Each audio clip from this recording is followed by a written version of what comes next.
Sir संजनाला late होईल वाटतं join व्हायला 10-15 मिनिटं. असं आहे का?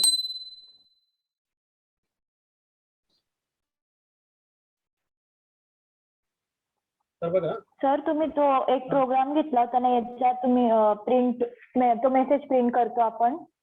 कुठला बरं? हॅलो. हा कुठला?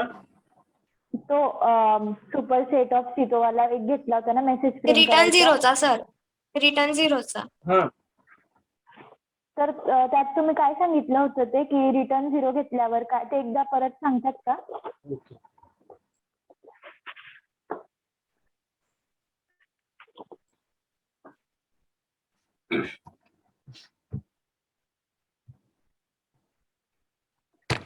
बघा इकडे आपण रिटर्न झिरोचं जे कन्सेप्ट होतं ते लक्षात घेतोय. इकडे एक सॅम्पल प्रोग्राम घेतला temporary temp.cpp void main bracket open केला, क्लोज केला, त्यानंतर hash include iostream.h hash include conio.h एवढं दिलं. जस्ट आपल्याला काहीतरी मॅटर शो करायचं आहे. clr get ch matter show करणार just cout backslash l computer एवढं दिलं. आता इकडं हे जे मेन फंक्शन आहे या मेन फंक्शनचा रिटर्न टाइप आपण void ठेवला. म्हणजे void म्हणजे व्हॅल्यूलेस. आपण मेन फंक्शनद्वारे कुठलीच व्हॅल्यू रिटर्न करणार नाही. कुठली व्हॅल्यू आपल्याला मेन फंक्शनद्वारे रिटर्न नको करायला, त्यासाठी या मेन फंक्शनचा रिटर्न टाइप आपण ठेवला void. सेव्ह करून आपण जर याला कंपाईल केलं आणि रन केलं, हे बघा हे हॅलो कम्प्युटर आपल्याला दाखवलं गेलं.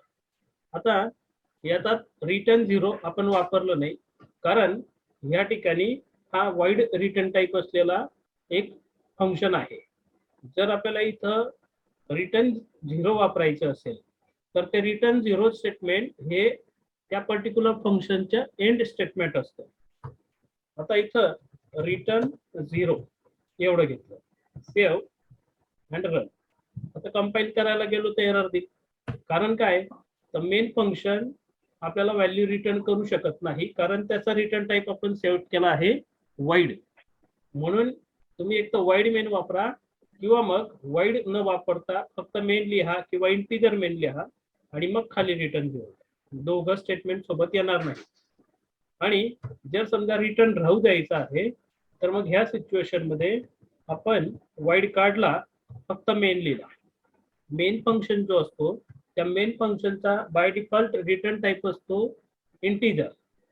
तुम्ही इंटिजर द्या की नका देऊ, तुम्हाला इंटिजर प्रकारची व्हॅल्यू त्या ठिकाणी रिटर्न केली जात असते.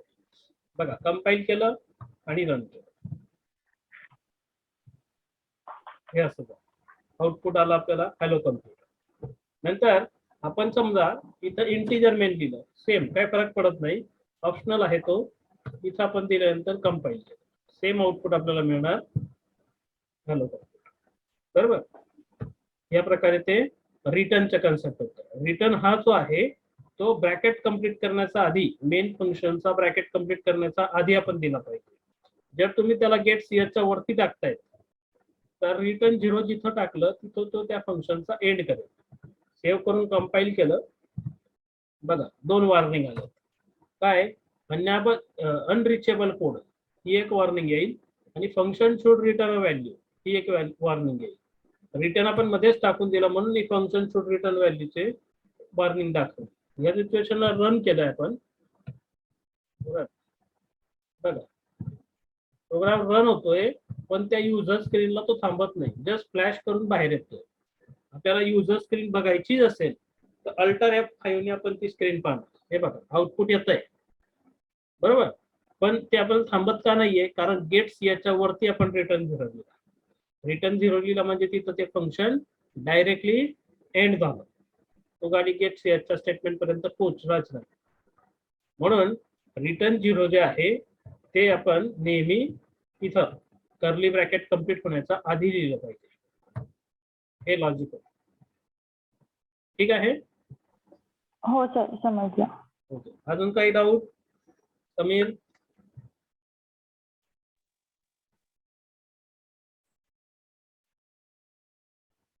ऋतूचा काय प्रॉब्लेम बरं तुम्हाला?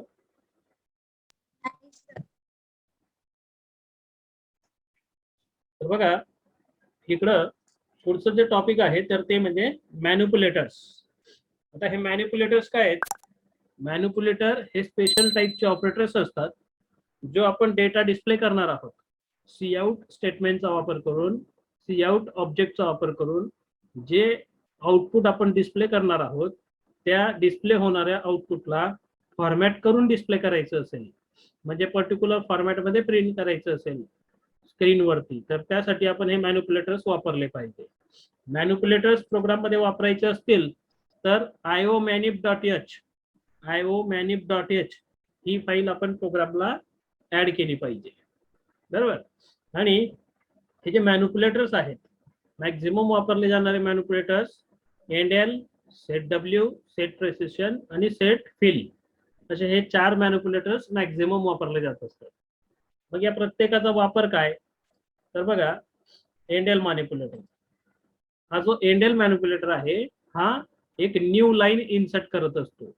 जसं सी लँग्वेज मध्ये न्यू लाईन साठी आपण \n चा वापर केला तर तोच वापर इथं एंडेलचा आहे.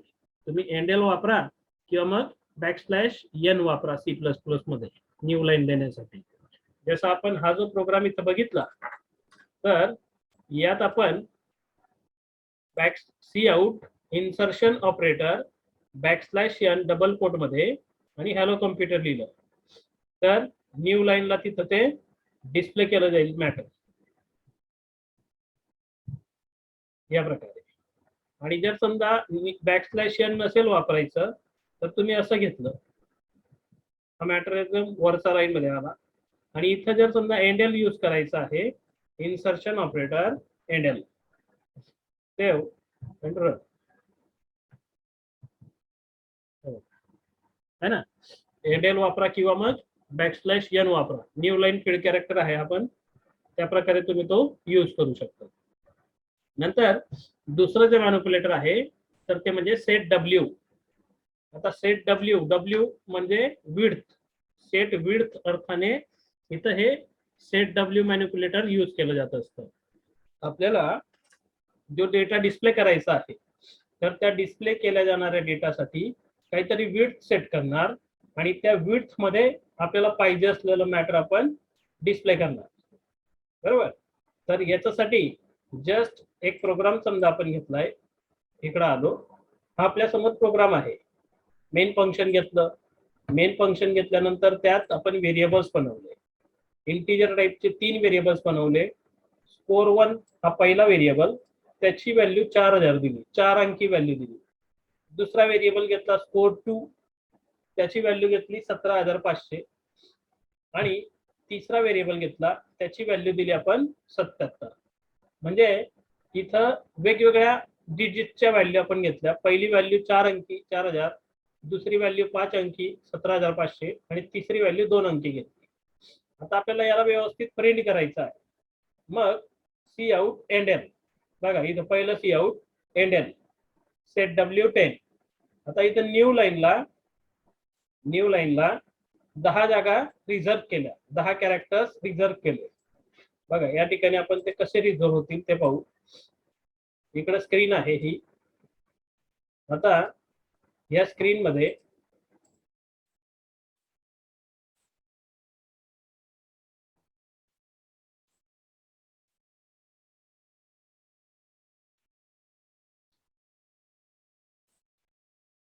एक 2 3 4 5 6 7 8 9 आणि 10 असे 10 सेक्शन्स आपण बनवले, 10 कॅरेक्टर्स रिझर्व केले.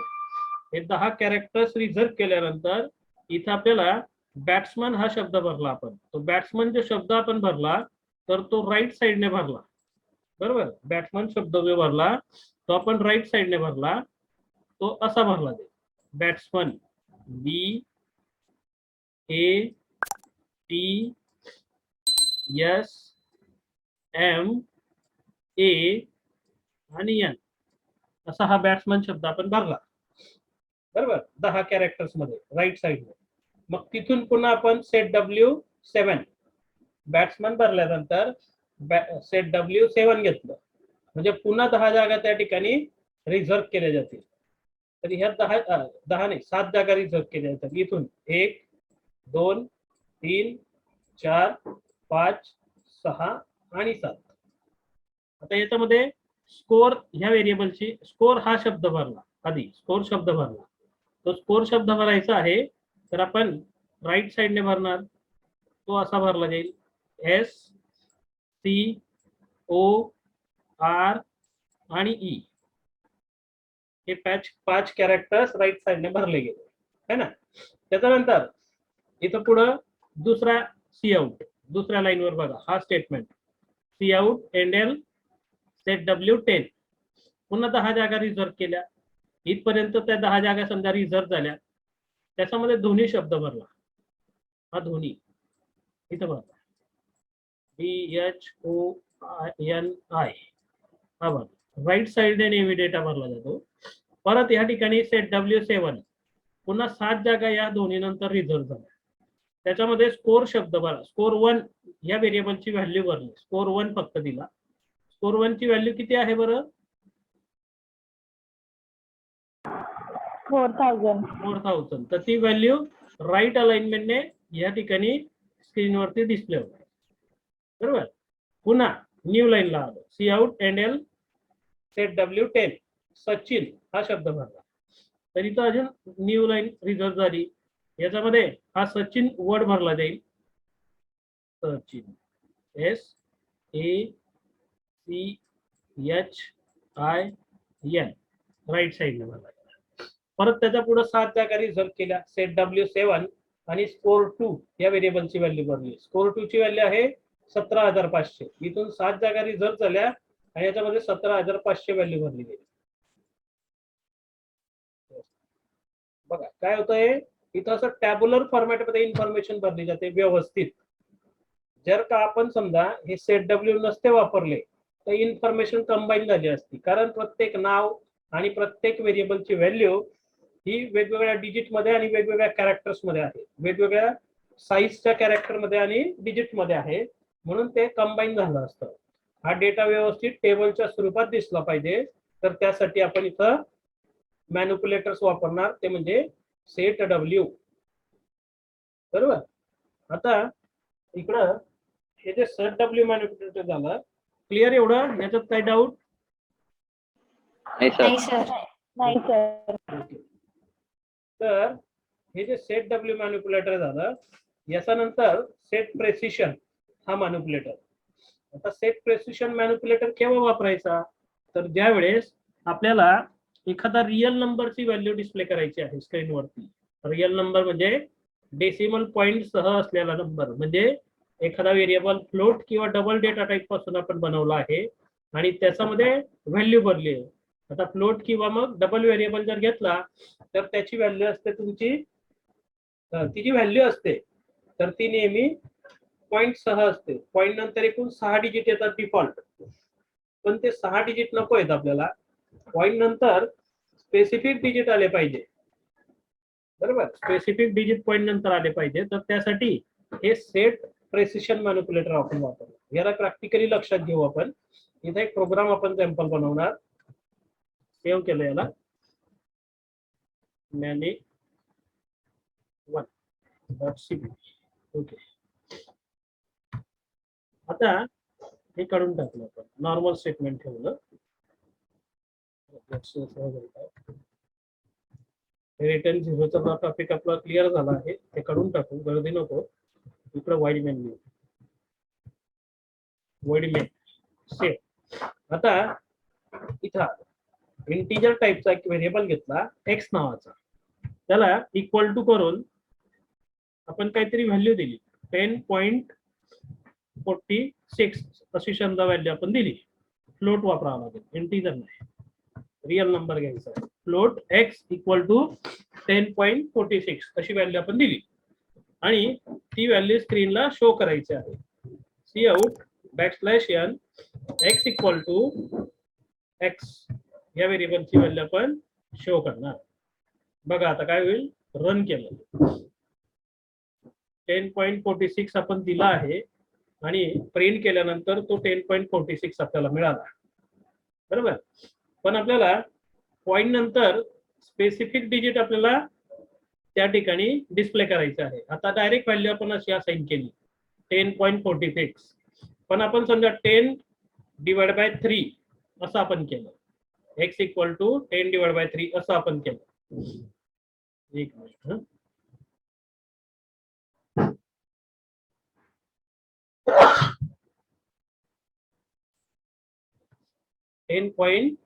10/3 अशी व्हॅल्यू आपण दिली किंवा असं एक्सप्रेशन दिलं. Save and run. बघा इथं फक्त 3 आउटपुट येणार. याच्यामध्ये आपण 10.0 अपॉन 3.0 असं आपण दिलं आणि रन केलं. बघा काय झालं, आता इथं पॉइंट नंतर ते डिजिट आले तर ते किती आले, एकूण 6 डिजिट आले. एखादा रिअल नंबरचं ज्यावेळेस कॅल्क्युलेशन काहीतरी परफॉर्म होतं आणि पॉइंट नंतर जे डिजिट येत आहेत तर ते डिफॉल्ट 6 डिजिट येतात. आपल्याला एवढे 6 डिजिट नकोयत, आपल्याला स्पेसिफिक डिजिटच तिथं आले पाहिजे, 2 किंवा 3 4 असं काहीतरी डिजिट हवेत. मग आपण काय केलं पाहिजे, तर या ठिकाणी सेट प्रेसिशन सेट केला पाहिजे. तर सेट प्रेसिशन सेट करण्यासाठी आपण या प्रकारे काहीतरी सिंटॅक्स लिहिणार, काहीतरी प्रोग्राम बनवणार. एक्झाम्पल आहे काहीचं. बघा जस्ट सेट प्रिसिशन 2 3 जेवढं काही असेल तेवढं त्या ठिकाणी आपण द्यायचं असतं. डायरेक्ट कोडिंग मध्ये पाहू आपण. इथं आलो, set precision in bracket 2. Okay, save and compile. आता हा प्रोटोटाइपचा एरर आला. प्रोटोटाइपचा एरर आला म्हणजे समजून घ्या की त्याला हेडर फाईल रिक्वायर्ड आहे. Hash include io_manip.h. सेव्ह.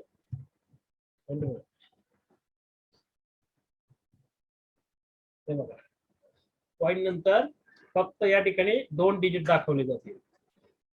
तर याला म्हणायचं असतं सेट प्रेसिशन मॅनिप्युलेटर.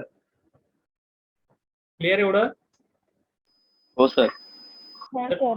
4 डिजिट पाहिजे असेल तर 4 करून टाकायचे, 3 पाहिजे असेल तर 3 करून टाका. जेवढं आपल्याला हवं तेवढं त्या ठिकाणी व्हॅल्यू द्या यानुसार. बरोबर. समजा ना आपण मॅनिप्युलेटर्स हा कंटेंट बघतोय. मॅनिप्युलेटर्स काय असतात, तर डिस्प्ले होणारा जो डेटा आहे तो फॉर्मॅट करून डिस्प्ले करायचा आहे, तर त्याच्यासाठी आपण याचा वापर करतो. संजना मागच्या काही प्रॉब्लेम टॉपिक मध्ये काही प्रॉब्लेम बरं तुम्हाला वरच्या कालपर्यंतच्या? नाही सर. तर आता आपण मॅनिप्युलेटर समजत आहोत. मॅनिप्युलेटर हे स्पेशल टाईपचे ऑपरेटर असतात. डिस्प्ले होणारा जो डेटा आहे ज्याला आपण सीआउट ऑब्जेक्टद्वारे डिस्प्ले करतो स्क्रीनवरती, त्याला फॉर्मॅट करून डिस्प्ले करायचं आहे, एका स्पेसिफिक फॉर्मॅटमध्ये डिस्प्ले करायचं आहे. तर त्यासाठी हे मॅनिप्युलेटर्स वापरले जातात. हे मॅनिप्युलेटर्स आपल्याला प्रोग्राम मध्ये यूज करायचे आहेत, तर त्यासाठी io_manip.h ही फाईल प्रोग्रामला इन्क्लूड करावी लागते. आणि हे जे मॅनिप्युलेटर्स आहेत हे जनरली 4 प्रकारचे मॅनिप्युलेटर वापरले जातात. त्याच्यामध्ये पहिला म्हणजे एंडएल, दुसरा सेट डब्ल्यू, तिसरा सेट प्रेसिशन आणि चौथा म्हणजे सेट फिल. हे 4 मॅनिप्युलेटर्स आहेत. यात पहिला जो मॅनिप्युलेटर आहे तो न्यू लाईन फीड असतो. आपल्याला सी लँग्वेज मध्ये जसं बॅकस्लॅश n चा वापर केला त्या प्रकारे न्यू लाईन ऍड करायची असेल तर आपण बॅकस्लॅश n च्या ऐवजी एंडएल वापरू शकतो. बरोबर. जर समजा आपल्याला डेटा डिस्प्ले करताना एका स्पेसिफिक विड्थ मध्ये डिस्प्ले करायचा आहे, तर त्यासाठी सेट विड्थ हा मॅनिप्युलेटर आपण वापरू शकतो. जसं एक एक्झाम्पल आहे दोघांचं मिळून. इकडे बघा, या ठिकाणी स्कोर 1, स्कोर 2, स्कोर 3 असे 3 व्हेरिएबल्स आहेत आणि यांचा डेटा आपल्याला डिस्प्ले करायचा आहे एका पर्टिक्युलर फॉर्मॅटमध्ये. तर त्यासाठी इथं set C out end L new line set केली. याचात सेट W10 10 जागा रिझर्व केल्या. त्याच्यामध्ये बॅट्समन हा शब्द भरला गेला, तो राईट साईडने भरला गेला. नंतर सेट W7 बॅट्समन नंतर 7 जागा रिझर्व केल्या आणि त्याचा स्कोर हा शब्द भरला गेला. तर ते कसं होईल, तर ते अशा पद्धतीने हे बघा, इथं आपल्याला या 10 जागा इथं रिझर्व झाल्या. 10 जागा रिझर्व झाल्यानंतर यात कलर रेड इथून अशा इथपर्यंत 10 जागा रिझर्व झाल्या. याच्यामध्ये हा बॅट्समन वर्ड भरला गेला राईट साईडने. मग परत या लोकेशन पासून इकडं ह्या साईडला 7 बाईट जागा रिझर्व झाली, 7 कॅरेक्टर्स रिझर्व झाले. त्याच्यामध्ये हा स्कोर शब्द भरला गेला, म्हणजे असा राईट साईड. मग परत C out end L set W10 आणि धोनी हा दोन्ही शब्द भरला गेला राईट साईडने मागच्या 5 स्पेस मध्ये. आणि तिथून परत 7 जागा रिझर्व केल्या, 7 स्पेस रिझर्व केले. त्याचा स्कोर 1 या व्हेरिएबलची व्हॅल्यू भरली गेली. स्कोर 1 ची व्हॅल्यू आहे 4000, तर ही 4000 या ठिकाणी भरली. बरोबर. तर असं टॅब्युलर फॉर्मॅटमध्ये डेटा डिस्प्ले करायचा आहे. तर हे सेट W मॅनिप्युलेटर आपण वापरतो. ठीक आहे, संजना समजतंय? हो सर. त्याच्यानंतर या ठिकाणी तिसरा मॅनिप्युलेटर सेट प्रेसिशन. आपल्याला डिस्प्ले होणारा जो डेटा आहे त्यात जर रिअल नंबर असतील, पॉइंटच्या व्हॅल्यू असतील आणि पॉइंट नंतर स्पेसिफिक डिजिट प्रिंट झाले पाहिजे, आपल्याला हवे तेवढेच डिजिट प्रिंट झाले पाहिजे. मग ते ठरवण्यासाठी आपण सी आउट मध्ये व्हेरिएबलच्या आधी म्हणजे व्हॅल्यूच्या आधी सेट प्रेसिशन हा मॅनिप्युलेटर घ्यायचा आणि किती पॉइंट नंतर किती डिजिट ठेवायचे आहेत ते इथं ठरवायचं. जर आपण 3 डिजिट दिले तर 3 येणार, 4 दिले तर 4 येणार. रन केलं, याच्याने आपल्याला पॉइंट नंतर किती डिजिट दाखवायचे ते त्या ठिकाणी प्रिंट केलं जाईल. तेवढे डिजिट पॉइंट नंतरचा भाग. डिफॉल्ट 6 डिजिट येतात, पण आपल्याला कमी करायचे असतील तर सेट प्रेसिशनने ते आपण कमी करू शकतो. हा तिसरा मॅनिप्युलेटर होता. आणि चौथा मॅनिप्युलेटर म्हणजे सेट फिल. हा सेट फिल काय करेल, तर आपण ज्या जागा रिझर्व केल्या सेट विड्थने, आपण दुसरा एक प्रोग्राम मध्ये घेऊया manip2.c. याच्यात एक काढलं एक्झाम्पल साधं घेतलं. सी आउट याच्यात आलो, याच्यात सेट W आणि 10 केलं. मग आपण डायरेक्ट घेऊ डबल कोड मध्ये. ठीक आहे, सेट W10 हे दिलं आणि याच्यानंतर रामा हे नाव सेव्ह अँड रन.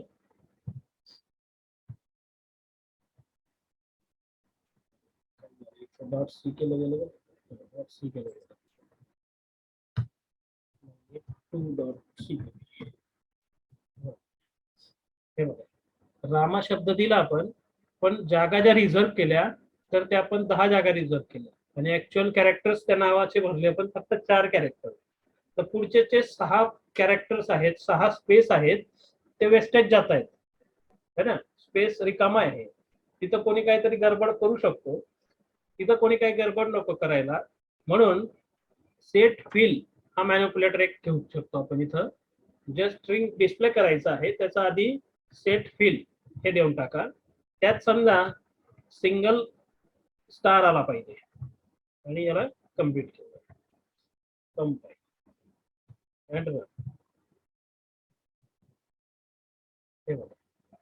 काय होईल, जेवढा डेटा तुम्ही दिला आहे तेवढा तिथं घेतला जाईल आणि बाकीच्या ज्या उरलेल्या स्पेस आहेत त्या उरलेल्या स्पेस मध्ये असे सर्व स्टार भरले जातील. तर याला म्हणायचं असतं सेट फिल मॅनिप्युलेटर.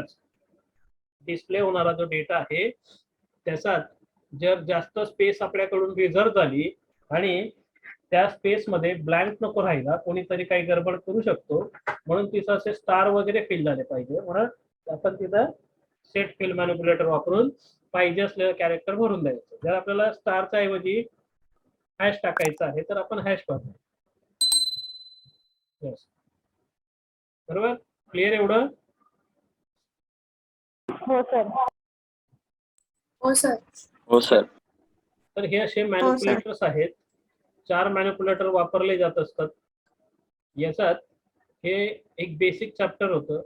आपण याच्यामध्ये इनपुट आउटपुट कसं घ्यायचं, डायनामिक इनिशियलायझेशन कसं घेतलं जातं, राईज ऑफ ऑपरेटरचा वापर काय, टाईप कास्टिंगचा मेन कन्सेप्ट काय, व्हॅल्यू ॲक्युरेट डिस्प्ले करायचं असतील तर टाईप कास्टिंग आपण वापरला, स्कोप रिझोल्युशन ऑपरेटरचा वापर केला, आपण लोकल आणि ग्लोबल व्हेरिएबलची नावं सारखी ठेवून टाकली एकाच प्रोग्राम मध्ये, तर त्यावेळेस ग्लोबल व्हेरिएबलच्या व्हॅल्यूला ऍक्सेस करण्यासाठी स्कोप रिझोल्युशन ऑपरेटरचा वापर केला.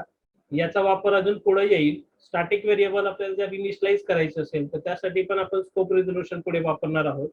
जर आपल्याला क्लासचा एखादा फंक्शन क्लासच्या बाहेर डिफाईन करायचं आहे तर त्यासाठी पण हे स्कोप रिझोल्युशन ऑपरेटर आपण पुढे वापरात घेणार आहोत.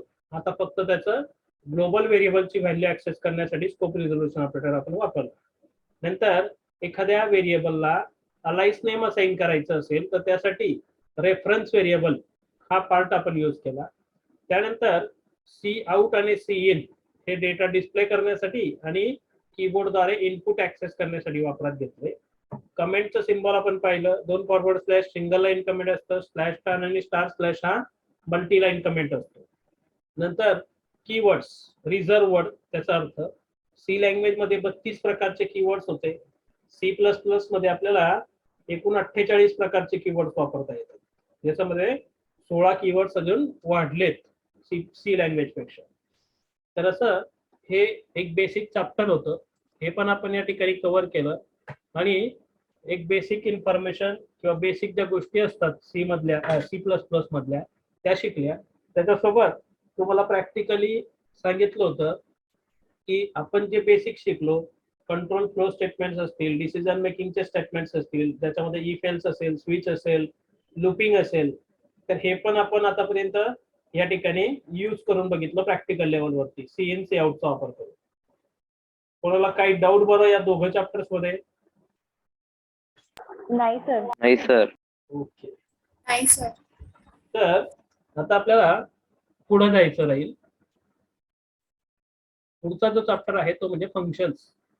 आता हे जे फंक्शन्स आहेत हे फंक्शन्स पण आपण आधीच करून घेतले सी लँग्वेज मध्ये. याच्यातला अर्धा चॅप्टर जो आहे तो आधी आपण वापरात घेतला.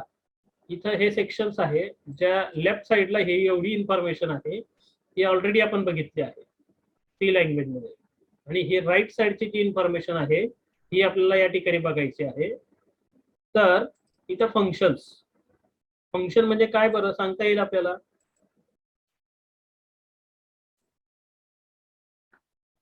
सी मध्ये जे शिकलो तेच आहे सर, ग्रुप ऑफ स्टेटमेंट एक स्पेसिफिक टास्क परफॉर्म व्हायला.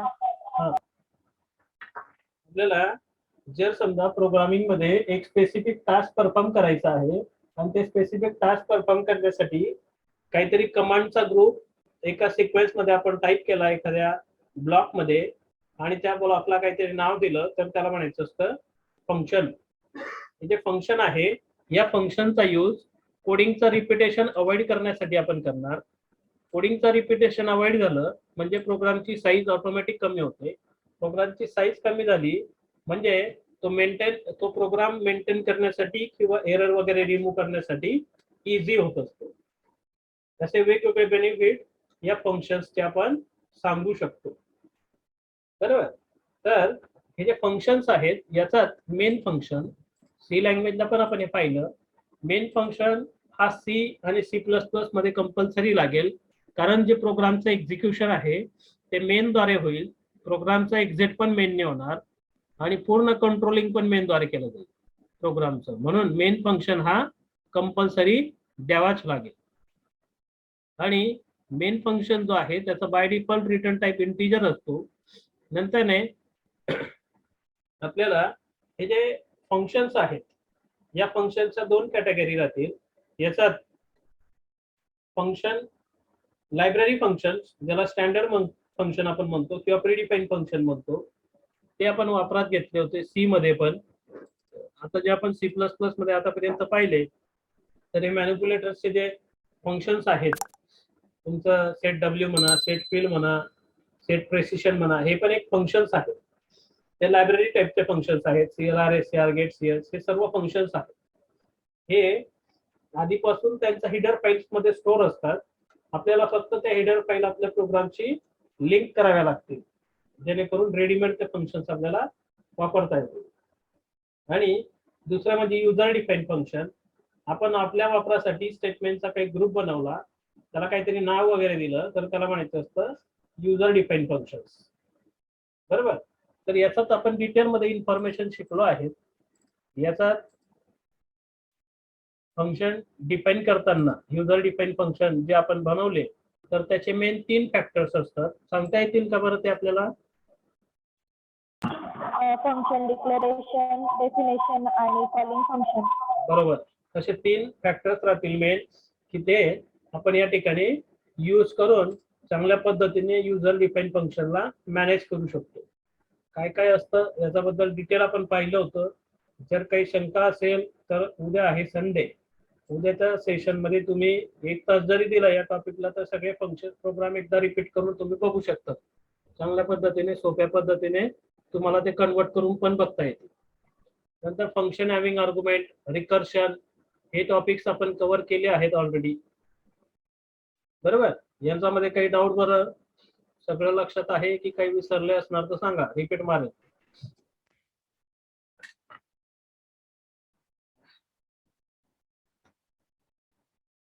समीर, काय प्रॉब्लेम? नाही सर. हे उद्या पण आठवणीने करून बघा तुम्ही, है ना, प्रॅक्टिकली. काही राहिलं तर मग मंडेला मला सांगा तसं. आता इकडे आहेत inline functions, constant argument, default argument, function overloading आणि स्टोरेज क्लासेस. हा असा सर्व कन्सेप्ट आहे. आपण इथं थांबणार आहोत. हे आपण मंडेलाच पाहू. काही डाऊट्स असतील तर विचारा, नाहीतर मग मी थांबेल इथं. कारण आता पुढे जर गेलो तर हे पूर्ण एका याचाच आवरावं लागतं आपल्याला.